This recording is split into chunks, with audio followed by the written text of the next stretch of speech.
Shalom Bapak Ibu Saudaraku yang dikasihi oleh Tuhan kita Yesus Kristus. Berjumpa kembali di dalam program seri pendalaman Alkitab. Bersama saya Billy Elia yang seperti biasa akan menemani saudara selama kurang lebih 10-30 menit ke depan, di mana saya akan mengajak Bapak Ibu Saudara untuk kita bersama-sama membaca dan merenungkan kebenaran firman Tuhan, perikop demi perikop dimulai dari Perjanjian Baru. Dan di dalam seri pendalaman Alkitab kali ini kita memasuki perikop yang ke-162. Kali ini melanjutkan pembahasan yang sebelumnya, terambil dari Markus pasal 6 ayat 45 sampai dengan ayat yang ke-52. Apabila Bapak Ibu Saudara sudah mempersiapkan Alkitabnya masing-masing, saya mau mengajak kita untuk membaca nas firman Tuhan ini bersama-sama. Markus 6 ayat 45 sampai dengan 52 dengan judul perikop Yesus berjalan di atas air. Sesudah itu Yesus segera memerintahkan murid-muridnya naik ke perahu dan berangkat lebih dulu ke seberang, ke Betsaida. Sementara itu ia menyuruh orang banyak pulang. Setelah ia berpisah dari mereka, ia pergi ke bukit untuk berdoa. Ketika hari sudah malam, perahu itu sudah di tengah danau, sedang Yesus tinggal sendirian di darat. Ketika ia melihat betapa payahnya mereka mendayung karena angin sakal, maka kira-kira jam 3 malam ia datang kepada mereka, berjalan di atas air, dan ia hendak melewati mereka. Ketika mereka melihat dia berjalan di atas air, mereka mengira bahwa ia adalah hantu. Lalu mereka berteriak-teriak, sebab mereka semua melihat dia dan mereka pun sangat terkejut. Tetapi segera ia berkata kepada mereka, "Tenanglah, aku ini, jangan takut." Lalu ia naik ke perahu mendapatkan mereka dan angin pun redalah. Mereka sangat tercengang dan bingung. Sebab sesudah peristiwa roti itu, mereka belum juga mengerti dan hati mereka tetap degil. Amin. Sebelum kita bersama-sama merenungkan kebenaran firman Tuhan, mari kita terlebih dahulu merendahkan hati dan berdoa. Bapa, di dalam nama Tuhan Yesus, saat ini kami datang ke hadapan-Mu Tuhan dengan kerinduan. Kami ingin belajar kebenaran firman Tuhan yang boleh mencelikan kami, membuat kami mengerti dan memerdekakan kami. Allah Roh Kudus, tolong tuntun dan pimpin setiap kami, urapi hati dan pikiran kami oleh kuasa Roh-Mu, supaya kami boleh memahami apa yang menjadi maksud dan kehendak-Mu Tuhan, melalui kebenaran firman-Mu yang sebentar kami akan renungkan. Di dalam dan demi nama Tuhan Yesus kami berdoa. Amin. Bapak Ibu Saudaraku yang dikasihi oleh Tuhan kita Yesus Kristus, ya, menyenangkan sekali belajar kebenaran firman Tuhan, perikop demi perikop ini ternyata saudaraku. Karena kita akhirnya akan belajar konteks perjalanan pelayanan Yesus langkah demi langkah, yang diwakili oleh perikop demi perikop yang menceritakan tentang karya Kristus, konflik, persoalan yang mereka hadapi, dan bagaimana ia mendidik murid-muridnya. Ini jadi menarik karena secara tidak langsung saya mendapatkan rema, ya, melalui perjalanan Yesus bersama dengan murid-muridnya, melayani dari desa ke desa, dari kota ke kota, dari wilayah ke wilayah. Saya jadi mengerti, saudaraku, bagaimana penyertaan Tuhan juga bekerja dalam kehidupan kita. Firman di sini merupakan lanjutan dari pembahasan kita yang kemarin, yang terakhir kali membahas mengenai Yesus memberi makan 5.000 orang, ya, 5.000 orang laki-laki. Nah, di sini setelah selesai mujizat dan keajaiban itu, Yesus segera memerintahkan. Nah, sebenarnya kata memerintahkan ini berasal dari bahasa Yahudi, saudaraku. Dari bahasa Yunani maksud saya, anankazo. Anankazo yang artinya memaksa, ya. Jadi Yesus memaksa murid-muridnya untuk naik ke perahu, pergi ke seberang menuju ke wilayah Betsaida. Kenapa Yesus memaksa? Apa maksud daripada Yesus memaksa? Dalam Alkitab, dalam ayat pembacaan kita memang kata yang digunakan adalah memerintahkan murid-muridnya naik ke perahu dan berangkat lebih dahulu ke wilayah Betsaida ya. Lalu kemudian setelah itu Yesus menyuruh orang-orang yang dia beri makan tadi, yang 5.000 orang laki-laki dan ya sekian banyak perempuan dan anak-anak itu untuk pulang ke rumah mereka masing-masing. Setelah berpisah dari murid-muridnya dikatakan di sini, ia pergi ke bukit untuk berdoa. Nah, ini adalah tulisan dari Markus ya. Dikatakan bahwa Yesus pergi ke bukit untuk berdoa. Nah, ini sebuah pertanyaan yang tricky. Kadang-kadang ketika orang membaca ayat firman ini, orang jadi meragukan ketuhanan Yesus. Pertanyaan klasik ialah, kalau Yesus adalah Tuhan, kenapa dia berdoa? Terus dia berdoa kepada siapa? Itu adalah salah satu pertanyaan yang seringkali jadi batu sandungan, khususnya bagi orang baru belajar mengenai kekristenan. Dan ini juga adalah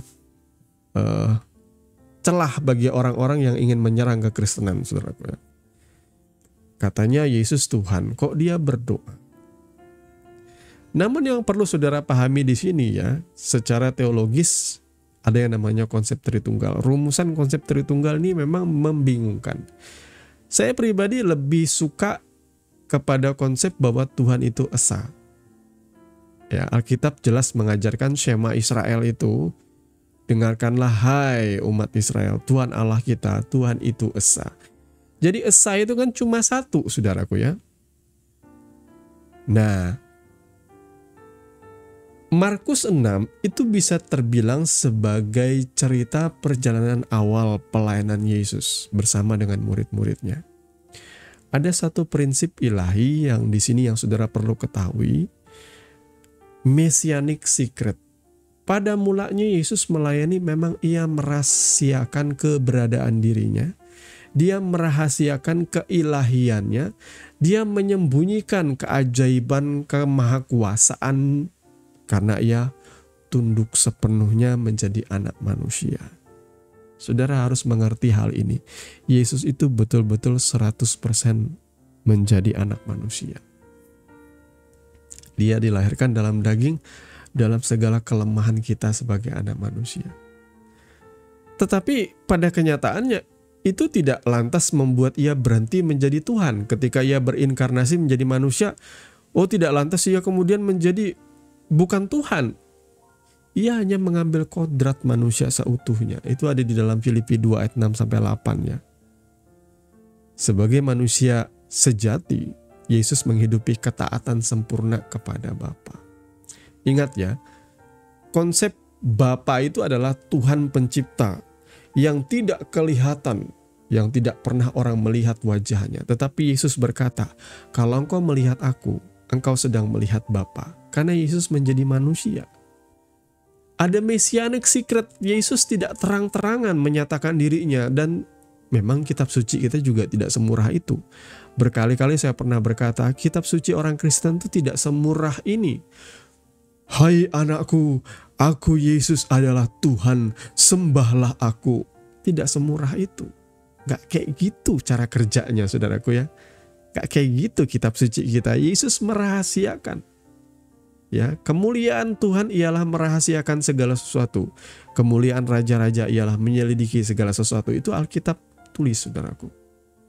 Tuhan memang merahasiakan keberadaannya. Tetapi kepada orang-orang yang terdekat dengan dia, kalau saudara belajar firman Tuhan dari awal pelayanan Yesus, itu tulisan-tulisan dari para murid, mereka menulis itu apa adanya, saudaraku ya. Mereka tidak ingin dan memang seperti inilah harusnya kita belajar firman Tuhan. Kita tidak boleh menggunakan asumsi kita atau teologi kita di dalam menulis atau bercerita. Makanya Alkitab ini menceritakan kejadian apapun yang dilakukan dan dikerjakan oleh Yesus itu apa adanya. Supaya setiap orang itu membacanya dengan jujur juga apa adanya. Ketika Yesus berkata ia ingin berdoa, ya ia berdoa. Dan ketika ia berdoa itu tidak lantas dia menjadi kurang Tuhan. doa itu adalah sebagai bentuk daripada gambaran ia sebagai seorang guru atau rabi. Karena memang Yesus itu role model, saudaraku ya. Rabi atau guru di abad pertama itu memang punya kebiasaan berdoa atau mendoakan semua keputusan besar.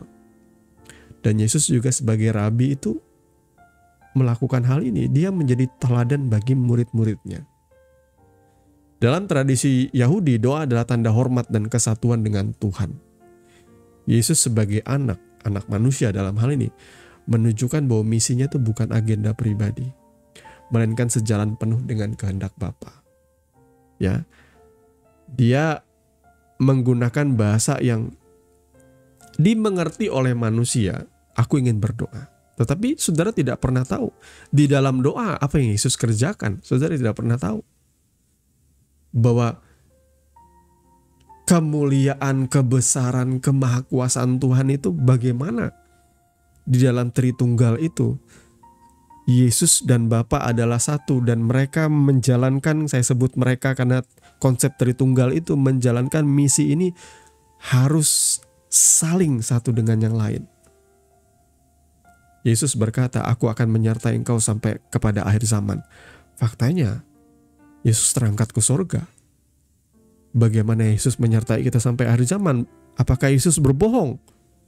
Yesus berkata, ya, ketika ia sebelum terangkat ke surga, dia naik ke surga, dia berkata, ketahuilah.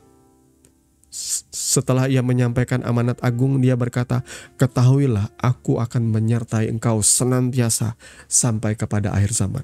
Kalau Yesus senantiasa menyertai sampai akhir zaman, mana buktinya? Lah kan dia terangkat naik ke surga. Tapi di dalam Yohanes dia berkata, adalah lebih baik aku pergi supaya penolong itu datang. Penolong itu siapa? Roh Kudus. Tapi dalam perjalanan rasul-rasul di dalam pelayanan, mereka seringkali menyebut Roh Kudus itu adalah Roh Yesus. Jadi Yesus dan Roh Kudus juga adalah satu. Allah itu esa. Kita sulit memahami. Ketika Yesus berkata, aku tidak meninggalkan engkau, itu dia sedang ngomong rohnya. Roh Kudus itu rohnya Yesus, yang tidak lagi dibatasi oleh tubuh manusia. Yesus itu anak manusia. Tuhan yang menjadi manusia disebut Yesus. Tapi Yesus yang menyatakan dirinya secara omnipresent, hadir di mana-mana saja, menyatakan rohnya, ya itulah Roh Kudus, saudaraku. Alkitab berkata roh itu melayang-layang di atas permukaan air. Pada awal penciptaan, yaitu Roh Kudus, yaitu Yesus, yaitu Tuhan. Makanya Yesus berkata, sebelum Abraham jadi, aku sudah ada. I am who I am. Dia menyebut seperti itu. Ehye, Esher, Ehye. Itu sebutan yang memang hanya ditujukan kepada Yod He Vav He. Sebutan yang Tuhan ucapkan, yang Yesus ucapkan itu membuat ia pengen dilempari dengan batu. Karena apa? Ahli-ahli Taurat dan orang-orang Farisi tahu ayat ini. Ayat itu hanyalah patut diucapkan oleh Tuhan sendiri terhadap dirinya. Akulah aku. Itu hanya boleh Tuhan yang ngomong itu. Tapi Yesus mengutip itu. Sebelum Abraham ada, aku ada. Kata aku ada itu tidak dipahami oleh kita. Tapi kalau di dalam bahasa aslinya, itu disebut seperti Yesus menyatakan dirinya kepada Musa, akulah aku. Itu akulah aku, I am who I am. Makanya ia pengen dilempari dengan batu. Karena Yesus dianggap menyamakan dirinya dengan Allah. Nah, ini adalah messianic secret. Kita akan mengerti hal ini ketika kita menyelidiki firman Tuhan dan membaca firman Tuhan itu dengan rasa rindu, dengan rasa haus dan lapar, baru kita akan ketemu rahasianya. Kemuliaan Tuhan ialah menyembunyikan segala sesuatu. Kemuliaan raja-raja ialah menyelidiki segala sesuatu. Kita sebagai anak Tuhan memang harus menyelidiki kitab suci siang dan malam supaya kita bisa mengerti. Nah, di sini Yesus ada kata kuncinya loh. Saya katakan ada kata kuncinya. Setelah ia berdoa itu sekali lagi bukan Yesus itu bukan Tuhan lalu berdoa kepada pribadi yang lebih besar. Enggak, dia adalah Tuhan yang menjadi manusia. Dan ia menyatakan teladannya. Kepada murid-muridnya dia bilang dia mau berdoa. Dan ini memang ditulis jujur apa adanya. Tapi kita tidak pernah tahu kan Apakah Yesus memang berdoa? Nggak mungkin dia ngomong dengan dirinya sendiri seperti itu, tetapi ini bentuk relasi. Relasi Bapa, Anak, dan Roh Kudus yang sukar kita pahami, saudaraku ya. Ya, satu kesatuan yang tidak terpisahkan. Nah, Bapak Ibu Saudaraku yang dikasihi oleh Tuhan kita Yesus Kristus, setelah tiba waktunya malam, murid-murid kan disuruh pergi nih ya, dipaksa untuk pergi. Kenyataannya mereka taat menuruti kata Tuhan, tapi kok mereka seolah-olah dibawa ke dalam masalah. Nah, ini loh yang sering terjadi juga dalam hidup kita, saudaraku ya. Saudara percaya kepada Tuhan, amin. Saudara percaya kepada Yesus adalah Tuhan dan Juru Selamat, amin. Lalu saudara mengikuti dia dengan sungguh-sungguh. Saudara taat dengan perintah Tuhan. Tapi kenyataannya, ketika engkau taat, ketika engkau setia, ketika engkau menuruti Tuhan, engkau tetap dibawa ke dalam pergumulan, ke dalam masalah, ke dalam ujian, ke dalam cobaan, ke dalam tantangan. Kenapa? Karena seperti murid-muridnya ini, Yesus sedang berusaha untuk memperkenalkan dirinya. Inilah perjalanan kita mengikuti Tuhan, sama seperti murid-murid ini berjalan bersama Yesus. Demikianlah kita juga harus mengenal Tuhan bagi diri kita sendiri, sembari kita berjalan bersama Tuhan, mengandalkan Tuhan. Bagaimana kita bisa tahu Tuhan itu pembuat mujizat? Bagaimana kita tahu Tuhan itu berkuasa? Kalau kita tidak pernah diperhadapkan dengan persoalan hidup, dengan tantangan, dengan ujian. Yesus menyuruh, Yesus memerintahkan, Yesus memaksa murid-murid itu pergi. Dan ketika mereka taat, mereka diperhadapkan dengan masalah. Ya, dikatakan di sini mereka sulit untuk mendayung karena adanya angin. Ya, angin apa ini? Ya, ada badai kembali, saudaraku. Mereka diperhadapkan dengan badai lagi. Dan dalam tradisi Yahudi, kalau malam-malam itu di tengah danau, dalam literatur Yahudi itu melambangkan kekacauan dan ada kuasa roh jahat. Itu yang membuat mereka ketakutan. Karena mental mereka, kejadian ini berlangsung sekitar jam 3 sampai jam 6 pagi. Itu adalah waktu-waktu di mana fisik itu sudah capek. Ya, dikatakan mereka kurang istirahat loh, saudaraku. Sudah kurang istirahat. Mereka pengen istirahat, malah banyak orang datang, 5.000 orang datang. Ayo, melayani orang tuh membagi-bagikan roti, apa nggak capek, saudaraku? Dan dalam keadaan yang fisik lemah ini, mereka disuruh menyeberang menuju ke Betsaida. Di tengah-tengah danau mereka diperhadapkan lagi dengan badai yang membuat mereka sulit mendayung. Bayangkan aja, mendayung itu nggak ada mesin, nggak ada seperti zaman sekarang ya, nggak ada mesin. Ya, perahu mereka nggak punya mesin, saudaraku. Mereka harus mendayung dengan kekuatannya dan itu melelahkan. Saya percaya mental mereka jatuh. Mereka sudah kelelahan. Mereka sudah kecapean. Mungkin ada di antara mereka juga yang mengeluh. Tetapi lihat, Tuhan tidak membiarkan itu terjadi. Karena memang semua itu harus terjadi. Karena memang demikianlah cara Tuhan mengajari kita. Makanya Bapak Ibu Saudara, kalau kita mengikuti Tuhan, jangan pernah ditipu dengan istilah percaya kepada Yesus, maka masalahmu akan sirna. Tuhan tidak pernah menjanjikan seperti itu. Kalau engkau percaya kepada Yesus, satu hal yang pasti, Ia tidak pernah meninggalkan saudara. Tapi kalau yang namanya masalah akan tetap datang silih berganti. Karena justru masalah itu yang akan mendewasakan kita. Masalah itu yang akan membuat kita bergantung kepada Tuhan. Masalah itu yang membuat kita mencari wajah Tuhan dan dengan kerendahan hati berdoa, berseru kepada Tuhan, memohon pertolongan Tuhan. Maka kalau saudara diperhadapkan dengan masalah, Alkitab berkata apa? Anggaplah ujian, pencobaan, masalah itu adalah pelatihan imanmu. Itu kata Yakobus. Bersyukur kalau engkau dibawa ke dalam berbagai-bagai pencobaan, karena itu adalah ujian imanmu. Ya saudaraku ya, ujian iman, saudara tentu tahu lah hidup di dunia ini. Saya ambil contoh yang praktis lah. Saya ini lagi asik-asiknya ikutan menjadi seorang pelari, saudaraku, seorang runner. Terus terang umur saya sudah 44 tahun, jadi ya heart rate-nya sudah mulai terbatas, saudaraku ya. Heart rate atau detak jantung saya dibatasi. Saya tidak mungkin bisa sekencang ketika saya masih muda lari. Tapi ada satu hal yang saya pelajari hari ini, ialah ternyata untuk menjadi seorang pelari yang stabil dan konsisten itu ada kuncinya. Kuncinya itu ya, kata orang itu teknik easy run atau berlari santai, yang membuat kita nafas kita tuh stabil seperti itu. Dimana kita zona berlari yang nafas kita tuh tetap stabil. Nah, saya dulu tidak tahu teknik ini. Saya pikir bahwa kita tuh lari sekencang-kencangnya. Terus terang saya ini pemain basket, pemain sepak bola. Seandainya saya tahu dari dulu teknik ini, mungkin saya akan jauh lebih kuat bernafas. Atau bermain basket dan sepak bola tentu saya akan lebih kuat. Karena saya sudah tahu tekniknya. Ya sekarang saudaraku ya. Jadi dari awalnya saya tuh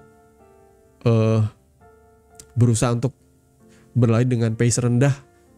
Ya maksudnya berlari kencang, tapi saya mudah sekali kelelahan.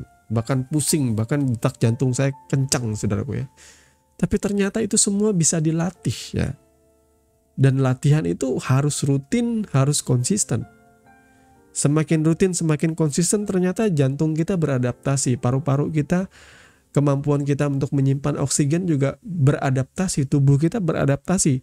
Ketika kita dengan setia dalam perkara kecil, lari pelan seperti itu stabil, tahu-tahu kecepatannya naik dengan sendirinya. Karena ada adaptasi. Nah kayak gitu juga saudaraku dalam hidup ini. Kesulitan-kesulitan yang diperhadapkan sama kita, itu memang kita patut syukuri. Karena itu kesempatan kita untuk menjadi kuat. Bagaimana saya bisa menjadi seorang pelari kuat? Saya harus berhadapan dengan ujiannya, tantangannya. Ya. Dan saya juga harus berlari untuk itu. Dan itu capek. Tapi lama-lama saya bisa beradaptasi. Semakin saya beradaptasi, kekuatan kaki saya, kekuatan jantung saya itu semakin meningkat. Dan di situ kecepatan saya semakin bertambah. Nah, kedewasaan rohani itu seperti itu, saudaraku, membutuhkan ujian. Nah, Yesus menuntun murid-muridnya tidak sekedar mempertontonkan pelayanannya dan membuat murid-muridnya kagum. Enggak. Dia turut serta melatih iman murid-muridnya. Makanya dia suruh pergi ke seberang. Duluan kalian pergi ke seberang, itu agak dipaksa. Karena Yesus sebenarnya pengen mendidik murid-muridnya. Di tengah laut, di tengah danau, di tengah laut, atau apapun itu juga saudara, mereka akhirnya kejebak gara-gara angin sakal. Membuat mereka sulit mendayung, kelelahan, tertekan jiwa mereka. Dan akhirnya Yesus lewat di depan mereka berjalan di atas air. Saudara perlu tahu ya, ketika Yesus berjalan di atas air, saya tanya dulu, nih siapa dia saudaraku? Apakah dia Wiro Sableng ya? Kalau tontonan saya zaman dulu ya, Wiro Sableng itu bisa terbang di atas air saudaraku ya. Tapi itu kan fiksi ya. Kisah-kisah rekayasa saudaraku ya. Ini betul-betul ditulis jujur apa adanya oleh murid-murid. Silahkan saudara berpikir fiksi, tapi saya mempercayai hal ini. Kalau saudara percaya Musa membelah laut, ya saudara juga harus percaya Yesus berjalan di atas air. Ini sebuah keajaiban yang adi kodrati. Gak ada manusia yang bisa berjalan di atas air kalau bukan dia Tuhan. Dan kesimpulannya itu ada pada ayat yang terakhir. Ketika mereka melihat Yesus, mereka mengira Yesus itu hantu. Mereka teriak ketakutan. Tetapi segera ia berkata kepada mereka, tenanglah, aku ini, jangan takut. Lalu setelah ia naik ke atas perahu itu, angin pun redalah. Mereka sangat tercengang dan bingung. Sebab sesudah peristiwa roti itu mereka belum juga mengerti. Maksudnya belum juga mengerti ini apa sih saudaraku. Dan hati mereka tetap degil. Maksudnya hati mereka tetap degil ini apa sih saudaraku? Penjelasannya gini. Mereka gak ngerti bahwa dia tuh Tuhan. Yesus itu Tuhan. Mereka tetap degil. Mereka tidak paham. Mereka berpikir dia ini cuma guru biasa, nabi biasa. Berkali-kali kepada orang yang dekat dengan dia, Yesus menyatakan siapa pribadinya. Saudara perhatikan di sini ya. Dia Tuhan yang menjadi manusia, tapi ia punya satu prinsip, yakni messianic secret. Dia merahasiakan keberadaan dirinya, jati dirinya yang sesungguhnya. Tapi pelan-pelan sembari ia melatih murid-muridnya, ia sebenarnya sedang ingin menyatakan siapakah dirinya kepada murid-muridnya. Dia ingin menyatakan siapa pribadinya kepada orang terdekat. Siapa yang paling dekat dengan Yesus? Ini mungkin kita akan pelajari nanti, saudaraku ya.